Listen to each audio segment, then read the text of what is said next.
Number 1. Cabin. Although I have had a lot of relatives who lived out in the country, I never really lived there myself. The majority of my life has been spent in suburban areas, and my only ventures into the country have come from visiting those relatives. That is, except when the story took place. I hit a streak of really bad luck. I lost my job, and it wasn't very long before all the money I had ran out. To top things off, I was in a really awful car wreck too, and because the driver who hit me didn't have insurance, and I only had liability insurance, I lost my car too. I had nothing to my name really. I talked to a cousin of mine who lived in Kentucky. His wife wouldn't let me come and stay with them. However, he had a friend who owned a cabin out in the woods. The cabin was hardly ever used. He talked to his cousin and made a deal with him that allowed me to come and be in the cabin for a while. My cousin picked me up at the airport. He then drove me out to the cabin. That was quite the experience, I had to admit. While the cabin was definitely out in the country, it wasn't really what I thought. It was not some sort of old cabin in the middle of nowhere, like you would expect in a horror film. It was a cabin in an area that actually had a lot of other cabins in the general area. Almost like a community of cabins. There was even a general store within walking distance. It was weird getting used to. Plus I was spending a lot of time by myself, with no one to talk to or interact with. So I went down to a local shelter and I adopted a cat. And like most people who only have a cat to talk to, and no one else, the cat absolutely became my best friend. My cat Lucky really had a great time at the cabin. It had huge ceilings, and many things for him to climb on. And of course there were bugs and little snakes and things like that, which gave him a lot of fun too. And I was thankful for him because whenever a tiny snake would get into my house, I would run away from it. But Lucky would take care of it for me. And I talk about the cat for a couple reasons, but the major one is because he happened to be my only friend at the time. I didn't really get to know my neighbors in the area, or anything like that, so I really didn't know anything about them or what to expect from them. And one night, it was probably around 1 or 2 in the morning, I heard a really loud noise coming from outside. It was some sort of very loud motor. My first thought was that it may have been a lawnmower or something like that. It was weird because I couldn't imagine anyone mowing their lawn in the middle of the night. Also, although the cabins were close together, they weren't like a normal neighborhood where they would be right next to each other. There was considerable space between them. What I was hearing came from a lot closer than the next cabin over. I got up and went to look out the window. Of course, that didn't do me any good. It was dark as hell outside, and there were no lights. I grabbed my cell phone because it was the only flashlight that I had. Then, I walked out of the cabin. Lucky wanted to come with me, but I didn't let him. I followed the sound of the motor. I was convinced now that it was not a lawnmower, though. As I went further, on my part of the property, I noticed a man doing something to a tree in my yard. As I went closer, my heart turned to ice. The noise I was hearing was coming from a chainsaw that this man was using to cut down a tree that belonged to my cousin. I reacted instinctively. I called out to the man and told him he had no right to be cutting down trees on my property. Big mistake. The man slowly turned around. He was enormous. He was wearing overalls and looked like his name was probably Bubba or something like that, and he didn't look very happy with me confronting him. I stood there for a moment, wondering what to do. How many times in one's life does a person find himself looking face to face with a guy with a chainsaw. The guy took one step toward me. I thought he was bluffing, though, just trying to scare me. I mean, would anyone actually attack me with a chainsaw? I mean, that would be crazy. And then he ran at me. He was brandishing the chainsaw, and I was terrified. I turned and I ran to the cabin. When I got in, I tried to close the door, but he blocked it with his foot and kicked the door open. I was more afraid than I'd ever been in my life. I thought I was going to die, and die by the hands of a guy with a frickin' chainsaw. And then I heard a noise. The attack call of an animal who was pissed that someone was threatening his friend. It was a blur, but Lucky jumped towards the man, claws out, and attached himself to the man's crotch. The maniac howled in pain, and he threw the chainsaw down to the ground. I had the opportunity to close the door, but I was not going to go without my hero. I grabbed Lucky and pulled him off the guy's crotch. You know how you try to pick up a cat, and they don't want to be picked up? They bury their claws into the chair or a blanket or whatever they're attached to. Let's just say that this guy's dick probably has seen better days. I ripped Lucky off of the man and slammed and locked the door. I went to call my cousin and tell him what happened. Yeah, I know, you think I should have called the cops, but I was not going to tell them this wacko tale. Apparently, it was supposed to be a joke. The guy lived in one of the cabins and was the brother of the person who owned the general store, a man who rented some of the cabins. He just wanted to fuck around with me. I didn't call the police. I was satisfied that even though he just wanted to fuck around with me, thanks to Lucky, he wouldn't literally be doing that with anyone anytime soon.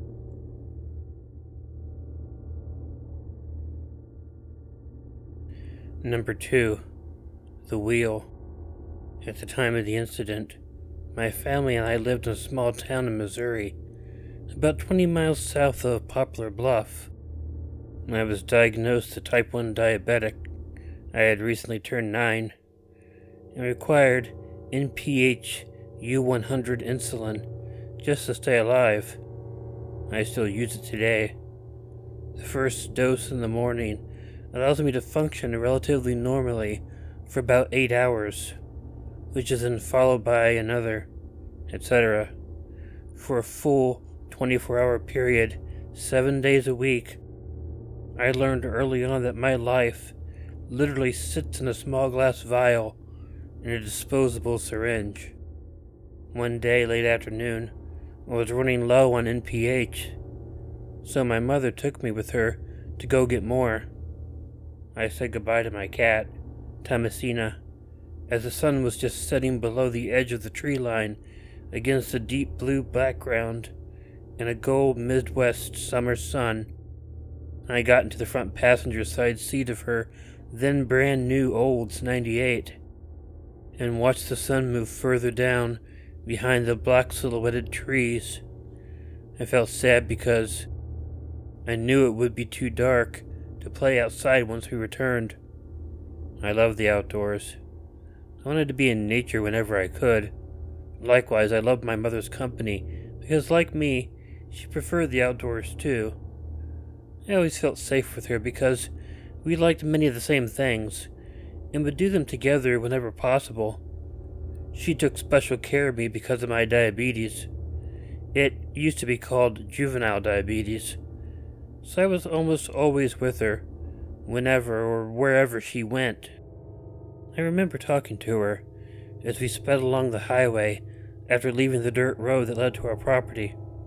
She was always really easy to talk to, so it made the long trip to the drugstore, which seemed as if it took forever, much shorter. Once we had procured my insulin, we headed back home in the dark. I had apparently fallen asleep for a few minutes and remembered robotically answering yes to a question I didn't know I'd heard. Later, I realized that she had asked me if I was okay. She always checked in on me like that. She must have realized that I was still not entirely awake and drove on silently.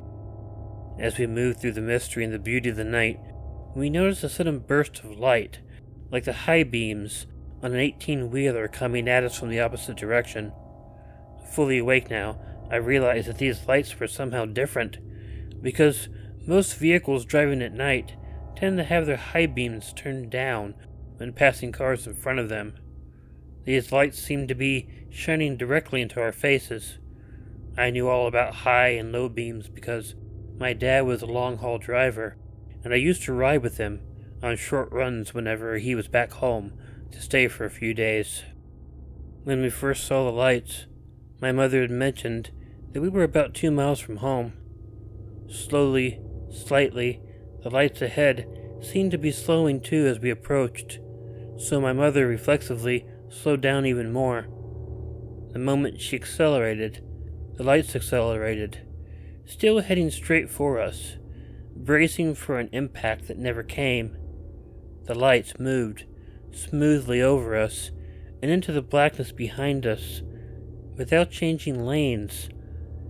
Turning around completely in my seat, I saw what looked like blue and green lights sliding down the broad back window of the Olds, as though they were airborne. Whatever they were, they had gone over the front of the car, across the roof and down the back, and right in our tail in one smooth move. Now my mother sped up to put some distance between us, but when she did, the lights came to an intense bright white. Adjusting her rearview mirror to get the night setting, we both noticed that there appeared to be no glare to them, like you would see from a tailgating vehicle with their brights on. The lights were crystal clear, like two stage lights, keeping pace with us. They never wavered and stayed the same distance from the body of the car and from each other, like they were not separate, like they were one complete unit. I noticed that only when they were close to the car did they turn blue and green. When they went further off, they were stark white. My mother, fearing this was a pursuit, slammed on her brakes to stop whatever it was from following us, and as she did, her right arm extended instinctively to block my body from lurching forward onto the floor, the dashboard, or the window, too. Her familiar and protective touch filled me with a calm and a certainty that, whoever they thought they were sure going to find out if they were stupid enough to continue trying to take on my mother. Looking back, I remember the blue and green lights seeming to hover and conform to the shape of the car by staying about 2 feet above and away from any and all surfaces. The movement seemed to describe the contour of the hood, the top, the rear window of the trunk, and finally falling about 2 feet to the back of the car, as though they were sheathing us in an invisible envelope. They floated there for some seconds, when turning suddenly, I saw the 2 lights fly off in the distance behind us and vanish into the night. It was then that we heard the strange metallic sounds and the odd shaking coming from somewhere at the front of the car. My mother was so shaken that she drove much slower now, as though she was not just anticipating something else happening, but was actually looking, feeling for something else to occur. She had slowed down to well below the speed limit when she said, "I know you saw that." I looked questioningly into her large hazel eyes and said nothing. She didn't say anything else after that either. As we pulled into the driveway, and before she turned off the ignition, we felt the car jolt forward and heard a dull thud on the front passenger side. Quickly we got out, and from the porch light, we could clearly see that the front passenger side wheel had just fallen off and was lying on the ground, as if someone had just changed it and the jack slipped. I heard a sound that rarely escaped my mother's lips. It was a mournful mix of utter shock, sadness, and loathing. It was understood that whenever my dad would be gone for a few days on a long-haul assignment, he was always the last person to go over the car for safety and roadworthiness, so we were very suspicious that something like this had been missed. We had just gone through one of the most harrowing experiences that we'd ever had, and now to come face to face with what was a deliberate act took both of us nearly completely by surprise. Not with just how something like this could happen, but why. We both knew at the time that there had been a significant falling out between my parents. I respected my mother, but as I learned about my dad, I didn't respect him enough to ever call him father. He was reputed to have been seen more than once with another woman, and the random frequency of some of his supposed long-haul trips were nothing more than a cover to see her. What my dad didn't know at the time, however, was that I, his favorite, wasn't supposed to be accompanying my mother in the car that night. She was supposed to be alone. They had decided earlier that afternoon that I was to remain at home with him and my elder sister because of my diabetes. A few weeks after this, we left him and moved the rest of the family from Missouri to Arkansas. He apparently stayed with a woman, but that's another story. Now, despite this, my mother, always erring on the side of the positive, exclaimed, "Thank God it happened at home." Impulsively, she grabbed me and hugged me close. She held me in her arms and embraced me like two old soldiers in a trench, thwarting another wave of the enemy's attempt to infiltrate their lines and take no prisoners. They, like me, have fought off what could have been a tragic disaster and lived to tell the tale. Impulsively, she grabbed me. Sometime later, we came to the realization that those lights, or whatever they were, had not slowed us down. The car very likely would have flipped when the wheel fell off. Neither of us ever learned what the lights really were. Ghost trucker, guardian angel, a UFO. But what turned out to be the most important is that despite my dad's intent, the lights, like my insulin, proved to be our guardian angels. One drew us out into the night, and the other watched over and protected us there. Had my dad had his way, no one would have been the wiser, but for that need and finally that protection, my dad might very well have gotten away with it, and my mother and I reduced to just another statistic. Naturally, we tried contacting the police, but they were of no uncertain opinion that there was simply no proof, and so nothing could or would be done about it. And after my mother left him, he struggled for years to hold on to some semblance of home, and finally died alone with emphysema. His last words, according to my brother, were that he was sorry, and he had made a big mistake, and wanted us back. Of course, there was no way in hell that we were ever going to go back. For me, the most horrifying fact was knowing that my own dad was capable of murder, right down to the planning and near execution, which would have resulted in the death of my mother, and albeit unintentionally, myself, had those lights not intervened.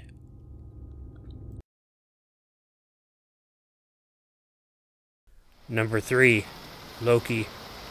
My family had recently moved from Memphis, Tennessee to Nowheresville, Missouri. Actually, the town was called Neelyville, but because of its size, location, and lack of any real business center, everyone seemed to agree that this little erstwhile hamlet had more of a feeling of driving through on your way to somewhere else than actually living there. Hence the saying, it was so small that if you blinked, you would miss it. I was about 9 or so then, so I'm sure it's probably changed by now. But suffice to say, at the time, I didn't mind the move as much because I loved the country. I suppose another part of my reason for liking it was because at the time, I had a horse named Shandy and a dumb and nigger rooster called Sebastian. Still, I could kind of see why my friends called it Nowhereville. About Sebastian, they are known for their black and white feather coloration. Also their size, they are quite large, and they are particularly pet-worthy. Shandy, my strawberry rowan, was a gift from my mother and dad. I had her for about 3 weeks. Thomasina, my cat, was from Tennessee. She was a little gray and black short-haired tiger tabby. She was an indoor cat mostly. We had only arrived a few days before to what we were told would be a temporary residence. A trailer on a preset foundation with all the hookups including water and sewer. We moved to a more permanent residence later on. The trailer was located on a lot in southeastern Missouri, Nowhereville, Missouri, and about 20 miles this side of Poplar Bluff. My dad still hadn't tied down the trailer to the foundation against thunderstorms, so we were all a bit nervous about reports of tornadoes in the area. My mother was positively irate about it. We, as a family, were well versed on how to prepare for tornadoes because of the storms we'd already experienced when we lived in Tennessee. On this day, though, there was something particularly ominous about not only the look, but the smell of the air. And even as I played distractedly with Sebastian in the grassy yard, I barely glanced at the sturdy wire fence that enclosed a small garden at the end of the trailer that was right next to my mother's bedroom window. My mother was an avid gardener. She could take a dead plant and make it grow and flourish. Previously she had purchased a halved wine cask and planted a ficus tree in it. Magically it grew into the most beautiful tree.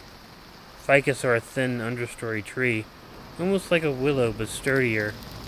And by this time it had grown to almost 5 feet, with ovate-shaped leaves. Its deep green waxy leaves swayed in the sudden gusts of the wind. When I noticed the half-caste sitting on the very edge of my mother's garden, in front of a securely fastened, heavy-duty wire fence, the direction of the wind had changed, blowing past the cask and the ficus to me and Sebastian. Likewise, I could feel the sudden pressure change, even though I knew little to nothing about the weather, or the barometric pressure rising or falling. All I knew in my child's eye was whether it rained, snowed, or was sunny. If the weather was okay for me, it was always an opportunity to play to my heart's content. When I was lying on my side in the grass, playing with Sebastian, I would lift my t-shirt and he would crawl under, cuddle up and take a nap. Sometimes I would fall asleep too. Well, this time, we both woke when we heard the wind suddenly rush. We both knew something was off, but hey, what does a kid with a napping rooster under her shirt really know, huh? And as I lay there, taking in the sounds of the wind and the earth beneath, I imagined creatures there like earthworms, beetles, grubs, and moles, and other small animals that called this beautiful earth home. I imagined being with them, burrowing through the earth. But my musings were short-lived because now the earth above me called for me to be suddenly aware and alert as the wind continued to increase in speed, and the once sunny sky was now laden with ominous black clouds, thunder, and lightning. My eyes now wide open, the rain began in small droplets, gradually turning into long silver shards, pelting and then cutting, almost like ice. As I leapt to my feet, my horse, Shandy, whinnied and snorted. I called out to her, "It's okay, my girl," and ran, almost tripping myself to stroke her black and gray and strawberry flecks that covered her white body. I felt the soft velvet of her muzzle as I placed her in her stall. I put Sebastian in his coop as quickly as possible, the now flailing wind tearing this way and that at my clothes and hair. Despite the now definitely extreme wind, I heard my mother's call, "Get in here now, Cathy." I moved to the front of the trailer just as she met me there. "Come on, honey, hurry." She sounded desperate, nervous. I didn't question her. When she opened the front door, I was met by Thomasina, whom I scooped up in my arms and just heard the TV say, "Tornado alert for the next 2 hours, for such and such counties." Ours was one of them. The rain pelting the metal trailer took on the sound of thousands of coins hitting the roof and sides. It must have been hail. Normally, I love the sound of rain on the roof, but this was different. The wind kept getting stronger and the ringing louder, such that it sounded as if there was anything or anyone still outside, it was being ripped apart. My dad, who was responsible for securing the trailer, was a long-distance truck driver and states away, so he wasn't there to help. Suddenly, my mother yelled out, "Everyone to the bathroom! Linda, get your little sisters into the tub as well." Without even an okay, Mom, or just a minute, or any excuse, we all moved like a well-trained unit, because we already knew there was no time to waste. Just move and bring our pillows, blankets, and mattresses with us. Once we all got into our secure little fortress, some of us were worried because my two younger sisters kept crying about the sound of the wind against the trailer. It sounded as if the sides were being torn off. As we waited impatiently, all of us suddenly grew silent as the trailer began to shake. The sound was like a freight train coming to an elongated stop, with its cars slamming into each other, and the screeching of the brakes, and the train whistle cutting in the wind. I was scared out of my wits. All I could think about was Sebastian and Shandy, my Appaloosa. Thomasina was strangely calm through all of this, even with the blanket-muffled noise, because she was still with me. Then, as gradually as the wind had started, growing more and more intense with every second, suddenly and definitely, it stopped. Something was wrong about the storm. Something was different. We felt the temperature drop by at least 10 to 12 degrees. It was deathly silent.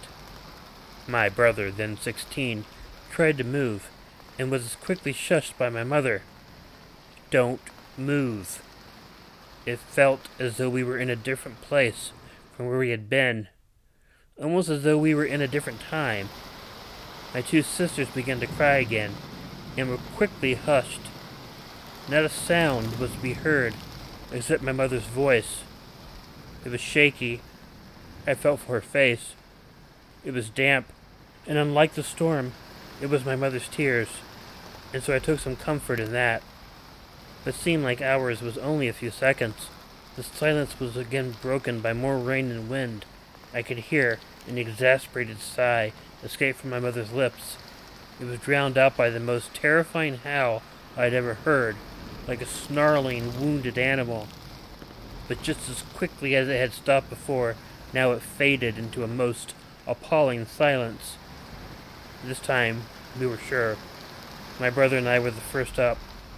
We both ran to the kitchen window, which had imploded, with glass littering the kitchen floor, in the hopes of catching a glimpse of what turned out to be closer than we had ever been to an actual tornado.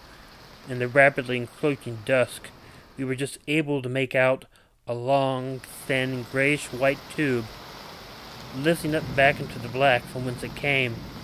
It was beautiful and seemingly delicate, and, as we would learn later, deadly as a snake. It skirted the tops of the tree line and disappeared into the night. We learned later that Neelyville's one lone, at the time, cafe and truck stop, that sat about 3 blocks from the trailer, had its double doors completely ripped off and seemingly deliberately placed flat on top of the cafe roof itself. The stack had been bitten, but not too hard, because the glass in the doors was still intact. All the windows of the cafe, however, were smashed in, and a close, gay friend of the family got rather badly hurt by an imploding glass. Because of the choices between salvation and destruction, this little twister seemed to take. I took to calling it Loki, the trickster, because of its apparent arbitrary selection of that which will be saved versus that which will be destroyed. A trickster tornado indeed. And though it was still raining, my brother started putting up plastic and cardboard against the wind and broken window. Being dusk, I rushed outside to check on Sandy and Sebastian. The ground was littered with broken glass, trailer siding, insulation, broken limbs, etc. But I didn't care. My whole focus was on Shandy and Sebastian. Shandy, it turned out, was okay. Everything intact. Sebastian's coop, however, was destroyed. Fearing the worst, I began crying, calling and searching the area. I could taste the tears streaming over my lips when Mother came and held me and promised we would find him. The rain was coming down pretty good again when we walked by the halved wine cask and my mother's ficus tree. Amazingly, it had been moved about 10 feet from where it had once sat, And that's not all.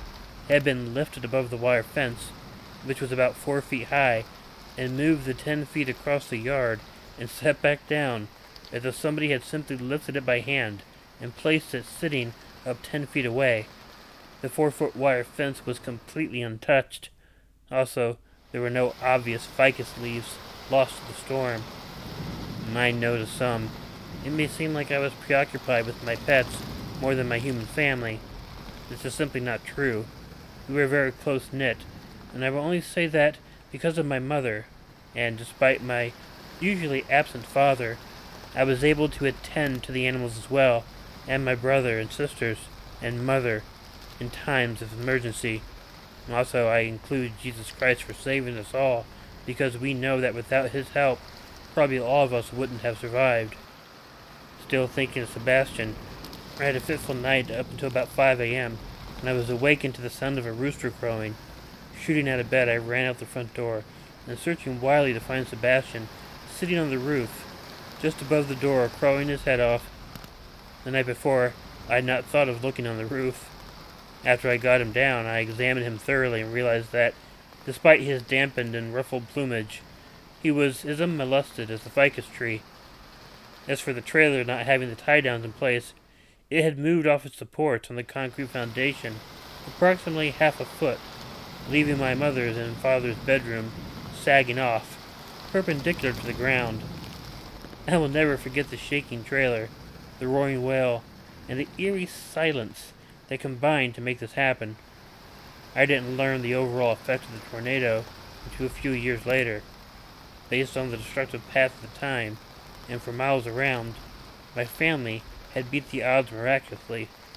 We were on a direct path from where the tornado had formed, and ultimately ended up.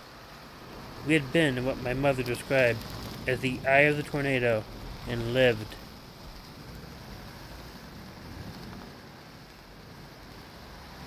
Hey y'all, Killer Orange Cat here. If you like this video, please let me know by hitting the like button. If you're not already subscribed to Killer Orange Cat, please feel free to click the subscribe button and bell below, or click the icon of Ichigo the cat that will appear at the end of this closing. Leave me a comment, and share this video with someone you think might enjoy it. If you have an original story you'd like narrated on Killer Orange Cat, please email it to the address included in the description.